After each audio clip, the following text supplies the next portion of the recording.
Local officials denouncing recent attacks on Asian Americans. What community leaders, though, say still needs to be done to help stop the hate. New details emerging about that deadly shooting in Colorado and the law that was overturned days before the firearm used was purchased. And the former superintendent of San Diego Unified fielding questions from senators in a confirmation hearing. Why some, though, in San Diego are rallying against her appointment. ABC 10 News at 11 starts now. ABC 10 News at 11 starts now. So good to have you with us this midday. I'm Jim Patton, and I'm joined remotely by my co-anchor, Virginia Cha, and 10 News meteorologist Megan Perry. Always great to see you both, and we'll be with you very shortly. Well, right now, San Diego Unified Superintendent Cindy Martin on Capitol Hill taking questions from lawmakers who will decide whether she serves as Deputy Secretary of the U.S. Department of Education. ABC 10 News anchor Mary McKenzie joining us live. And Mary, as you were listening to Dr. Martin's hearing here in San Diego, a group was protesting her nomination. And Martin was being grilled by Senate committee members this morning and then also grilled by proxy as protesters here in San Diego at the San Diego district headquarters. I find it very hard to believe that she could be a competent person to lead across the country when she has not done a sufficient job here in San Diego.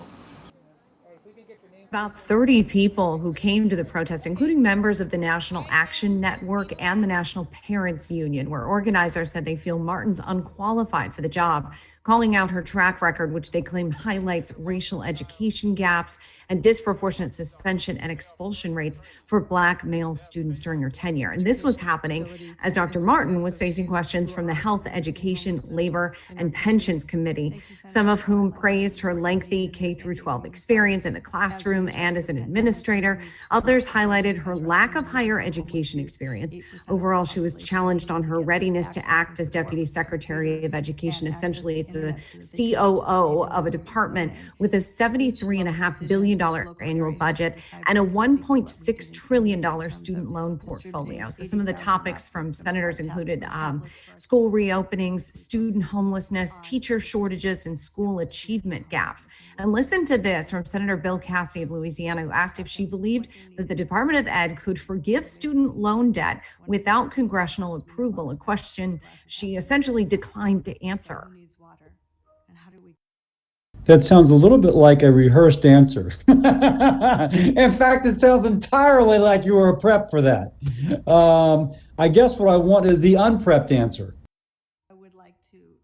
So the vote on her confirmation hasn't happened yet, and there's a lot of attention on this one, given the importance of education, especially during the pandemic. There's been plenty of talk throughout the morning about reopenings and how San Diego has handled the challenges during this time. Reporting live from home, Mary McKenzie, ABC 10 News. Thank you, Mary. Now to the latest details emerging from the investigation into that deadly shooting in Boulder, Colorado. We are learning more about the 10 people killed there this week and the shooting suspect. ABC's Marcy Gonzalez is in Colorado with the latest.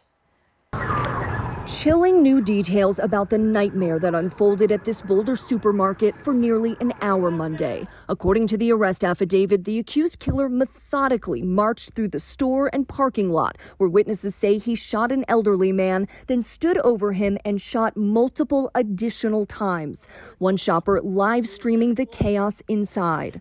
Guys, we got people down inside King Supers.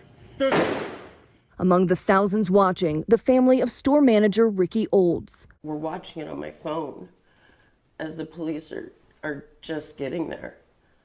And, we're horrified. Authorities later confirming their fears that the 25-year-old was killed, along with 9 others, including 20-year-old Denny Stong, who also worked at the store. Suzanne Fountain, remembered as a kind and gifted actress. The oldest victim, 65-year-old Jody Waters, was a loving grandmother. You could just feel like the love pouring out of her and coming into you. And Boulder police officer Eric Talley, a father of 7, shot as he headed towards the gunman. My son gave his life to save those people at the King Savers. He gave it all, and the hate still continues. Oh, God. The gunman, identified by police as 21-year-old Ahmad Al-Aliwi Alisa, described by former classmates as pleasant with a hair-trigger temper. They tell the Denver Post he once threatened to kill his peers. Investigators are also looking into whether Alisa suffered from mental health issues and are searching through social media posts, including one on Facebook in which someone identified as Alisa claims he was mistreated because he was a Muslim. And police say after the suspect surrendered here, he refused to answer their questions. He is expected in court tomorrow.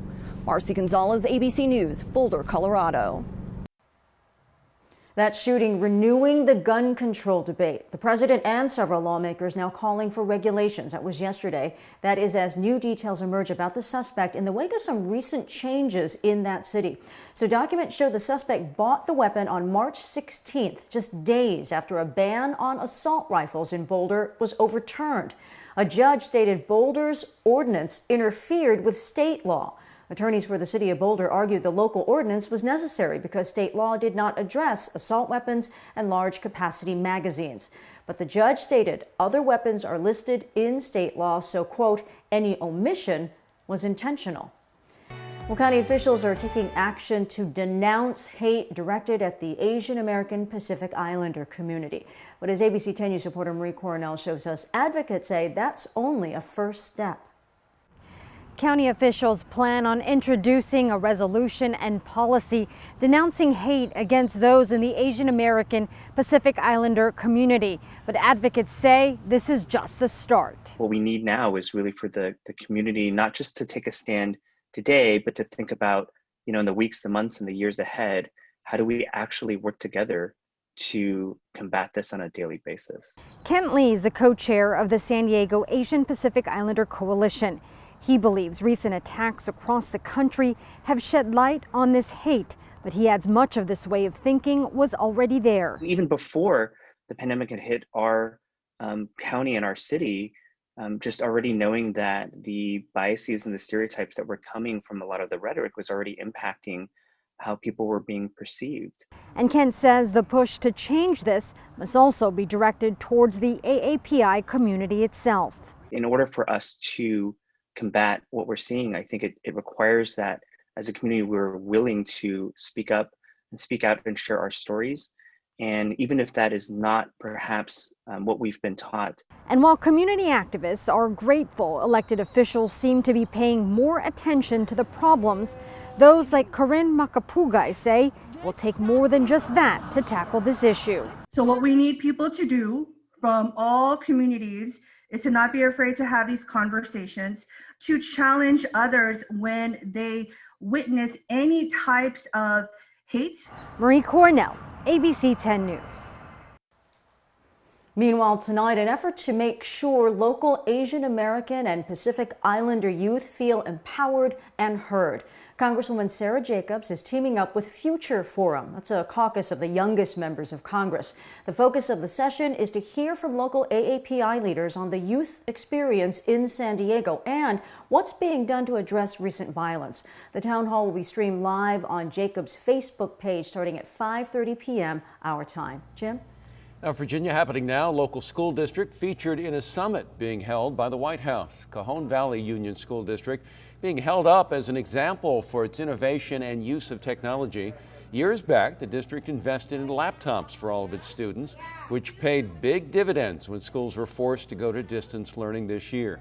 Well, that provided them flexibility once students were allowed back to adopt a hybrid model.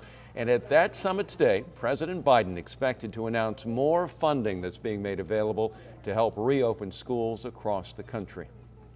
CDC is easing its guidelines for those who are fully vaccinated against COVID-19. The agency says fully vaccinated people can visit others who have not gotten a vaccine without restrictions. But they suggest the visits be limited to one unvaccinated household at a time.